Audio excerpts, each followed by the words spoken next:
An old bamboo cutter named Sanuki would make his way into the mountain forest and cut wild bamboo, from which he makes all sorts of useful things. One day he notices a light shining from inside a bamboo stalk. Curious, Sanuki approaches it. As he approaches it, the light flows into the ground, creating something he has never seen before. There is a beautiful little girl sitting on the rapidly growing bamboo. The girl is very petite, only the size of a finger. Sanuki dotingly holds her in his palm. Childless for many years, he thinks the girl is a blessing from heaven and takes her home with him. When the girl is held by his wife, she grows instantly. She is like a newborn baby, and then the childless wife suddenly has the breast milk to feed the girl, all seemingly by heaven's providence. From that day forward, the bamboo cutter and his wife carefully raise this miraculous child, as if she were their very own. The girl grows fast, she quickly learns to crawl, learns to stand the moment she accidentally falls, and in no time, she learns to walk too.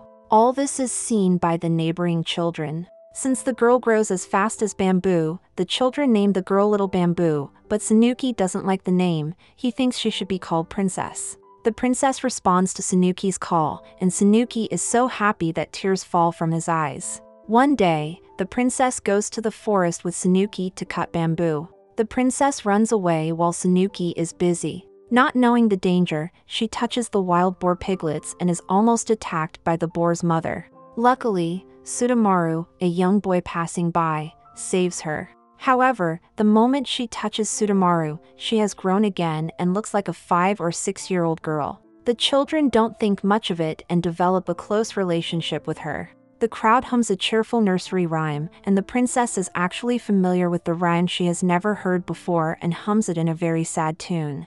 As she sings it, she unconsciously bursts into tears. Why is it? We'll know later. In the forest, Sanuki finds a pile of shiny gold in the bamboo and brings it home. And a few days later, he finds a large pile of beautiful clothes in the bamboo. As he sees the clothes shooting up in the air, he believes it is the will of heaven. Heaven expects him to raise her as a princess of noble rank. He comes home and tells his wife he is going to build the princess a fine mansion in the capital with the gold he was given. He believes out here in these mountains, she's nothing but a country girl. Up in the capital she'll become a noble princess and she'll have the opportunity to meet other nobility. From the next day on, the old bamboo cutter often goes to the capital city with gold to build the mansion. The summer season passes, and the time of the autumn harvest comes around. The princess has grown into the appearance of an 11 or 12-year-old girl, and she can even take care of the children for the neighbors. One day Sudamaru catches a pheasant with the princess, and Sudamaru gets injured. As she bandages Sudamaru's wound, he is shocked to see that she seems to have grown up another year or two. He fears that if she continues to grow up, she would go somewhere different and leave him behind. However, the princess says she will always stay here with Sudamaru and will always be part of Sudamaru's gang. They happily agree to have a delicious pheasant stew together the next day. But when she returns home, her parents have already packed their bags and ready to go to the capital because the mansion there has already been built. The princess has no choice but to put down the bamboo basket in her hands as well as her current happy country life and follow them to the capital. After the princess wakes up the next day, everything's changed. She now lives in a luxurious mansion with several maids taking care of her. Her parents dress completely differently from before and have built a house of clothes for her. She shows excitement at the newness of things, which makes Sanuki even more determined that he has made the right decision. He hires the famous Lady Sagami from the palace to educate her in the ways of nobility. Lady Sagami's job is to make her a noble princess. From that day, the princess, under Lady Sagami's tutelage, begins to learn the various talents and graces of a noble lady. Although she seems to be reluctant to learn, she has superior qualifications. Soon, she becomes good at playing the guzheng, calligraphy, and other things. One day, the princess gets her first period, and Sanuki is delighted to learn of it. He decides to hold a grand banquet in the city to celebrate her coming of age. Before that, he commissions the city's famous Lord Akita to name the princess a name genuinely worthy of her status. But the princess is not happy at all. She struggles with the restraints of nobility, yearning for her prior life in the countryside. Lady Sagami tells her that her eyebrows need to be plucked because for a noble princess, there is nothing that will make her perspire, and without eyebrows the sweat will run into her eyes. Moreover, her teeth need to be blackened because a noble princess does not open her mouth to laugh.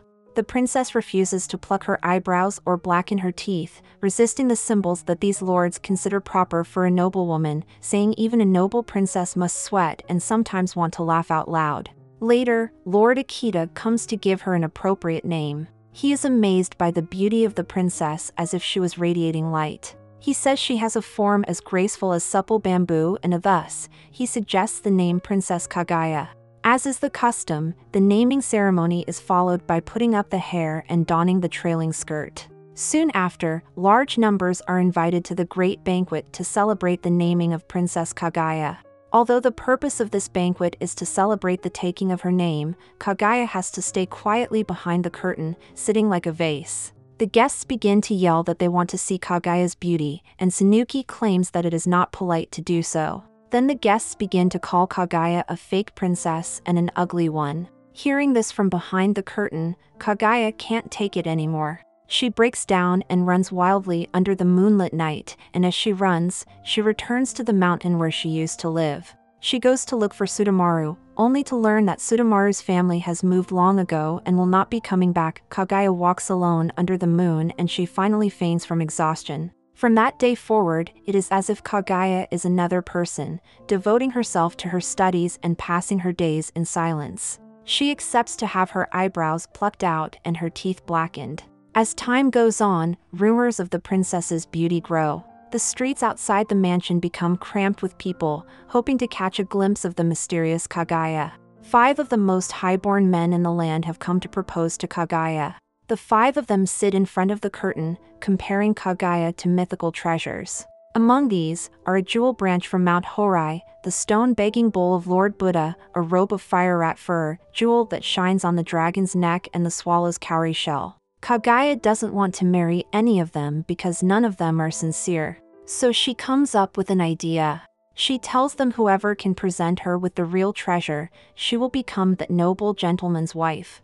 This leads each of the suitors to leave. On the way home from the cherry blossom viewing, Kaguya hears someone calling out Sudamaru's name. It turns out that Sudamaru has become a chicken thief to make a living. When he sees Kaguya, he forgets that he is running away and is beaten when the police catch him.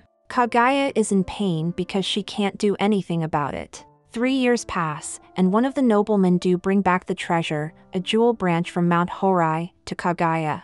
Ironically, after he describes how he worked so hard to obtain the treasure, the craftsman reveals that the treasure is a forgery and the nobleman hasn't even paid the craftsman in full. The noblemen visit one after another with various treasures, but since the treasures are all imitations, they all fail the test. The 4th nobleman doesn't bring any treasure but a wildflower to Kaguya. He expresses his desire to wander with Kaguya to an unknown place and live an ordinary life. He said they would go to a rich green land where flowers bloom in profusion, where birds sing and fish leap, a place brimming with life. These words deeply impress Kaguya.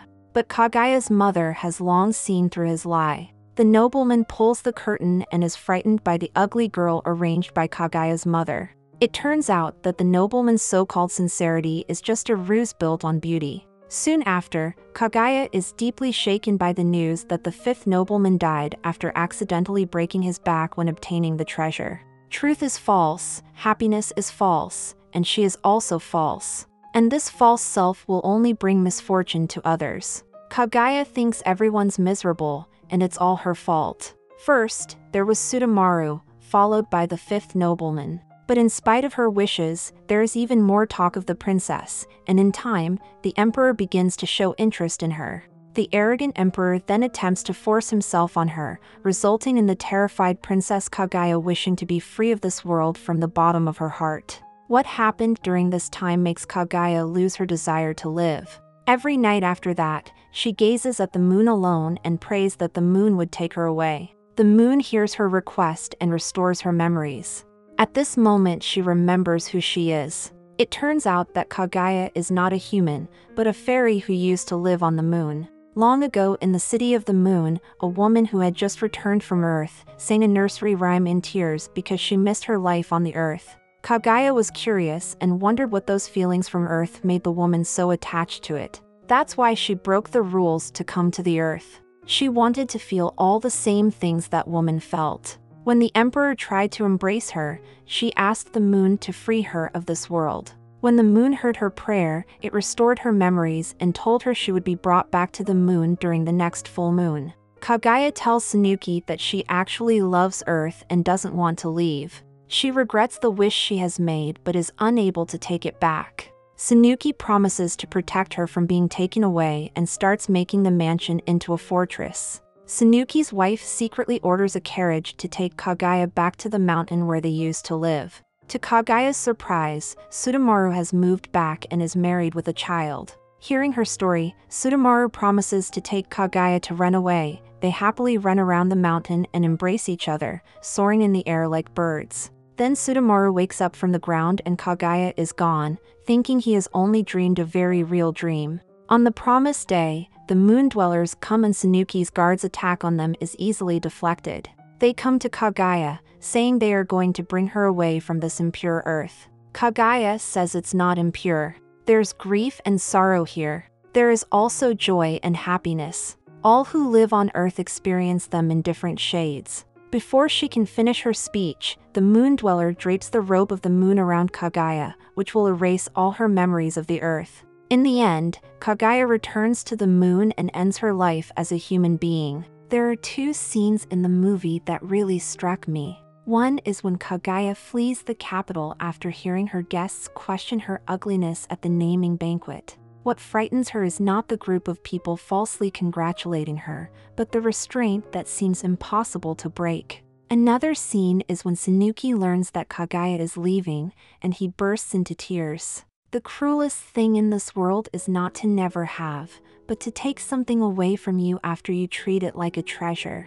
Kaguya's life is undoubtedly tragic. Her life in the city is full of constraints, always unable to live the way she wants. Kaguya laments that she is like a bird in a cage, trying to escape from her current life without realizing that the shackle is her own weak heart, and that she has always ignored her feelings and denied her worth. For this reason, she always feels pain and anxiety. It is not until she returns to the moon that she truly realizes where her problems lie and regrets her decision. Sometimes we should follow our own inner voice and make the right choice in order to have a chance to get the happiness we really want. Life is short, so be brave and live by the voice of your heart. This anime movie's name is The Tale of the Princess Kaguya. Thanks for watching, and subscribe for more stories like this if you enjoy.